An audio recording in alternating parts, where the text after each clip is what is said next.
मैं राघवेंद्र कुमार सिंह आपके अपने चैनल में एक बार पुनः स्वागत करता हूं और सीखने सिखाने की कड़ी में आज हम जो बात करने वाले हैं वो बात करने वाले हैं कि समूह सखी कौन बन सकता है।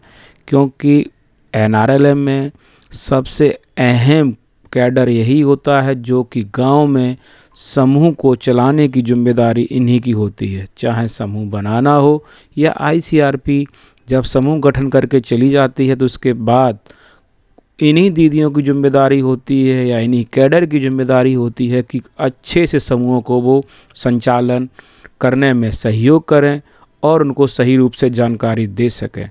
तो आज इसी चर्चा को लेकर हम लोग आए हैं कि समूह सखी कौन बन सकता है। क्योंकि अगर एक बार भी किसी समूह सखी का गलत चयन हो गया तो वो ना ही तो अपने समूह अच्छा चला पाएगी ना अपने गांव के सारे समूहों को, और इस प्रकार से सारे समूह के सदस्यों का विश्वास भी टूटेगा और परियोजना को कहीं न कहीं नुकसान भी पहुंचेगा।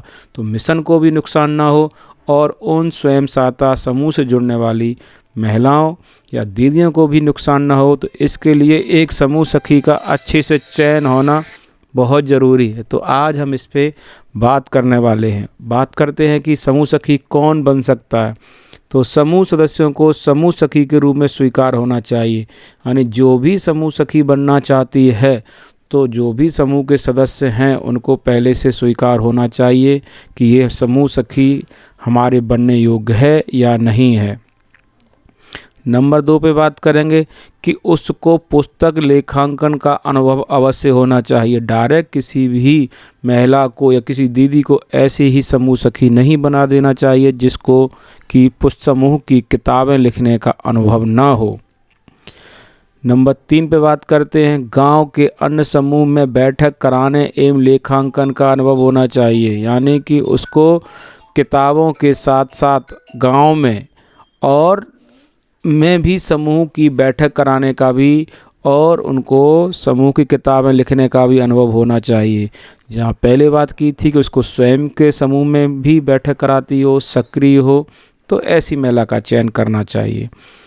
नंबर 4 पे बात करते हैं कि उसको सामान्यतः हिंदी में लिखना पढ़ना आना चाहिए और कार्यवाही को पढ़कर भी सुना सके। क्योंकि अगर उस पर ये सब कुछ नहीं आता है तो वो आगे काम करने में बहुत ही परेशानी आएगी। क्योंकि जो भी समूह की पुस्तकें लिखी जाएंगी उनको वो जाके गांव में कैसे लिखवा पाएगी और ना ही वो मासिक प्रतिवेदन को सही तरीक़ा से बनवा पाएगी। तो यानी कि उस पर अच्छे तरीक़ा से लिखना पढ़ना अवश्य आना चाहिए।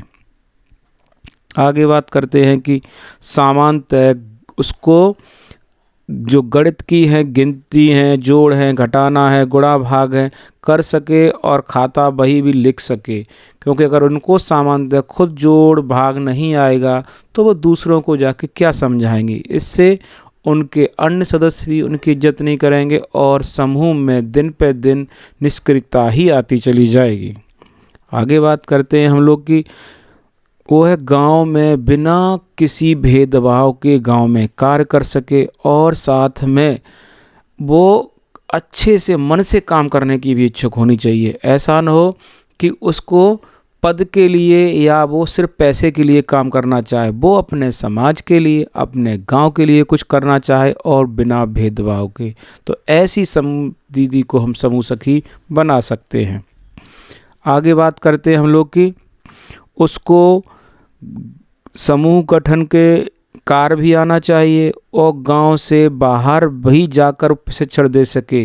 ज़रूरत पड़ने पर गांव में, गांव से बाहर भी जाकर वो प्रशिक्षण अच्छे से दे सके, समूह के बारे में जानकारी दे सके और अच्छे से लोगों को समझाकर समूह के प्रति सही तरीक़ा से उनको समझा सके और उनको मोटिवेशन कर सके, जिससे कि वो समूह के महत्व को समझें और समूह में जुड़ें। आगे बात करते हैं कि उसको बोलने का बेझिझक होना चाहिए। उसके अंदर कोई झिझक शर्म ऐसा नहीं होना चाहिए कि जिससे कि उसको जब मौका दिया जाए तो 10 दीदियों में या 50 दीदियों में बोल ना पाए।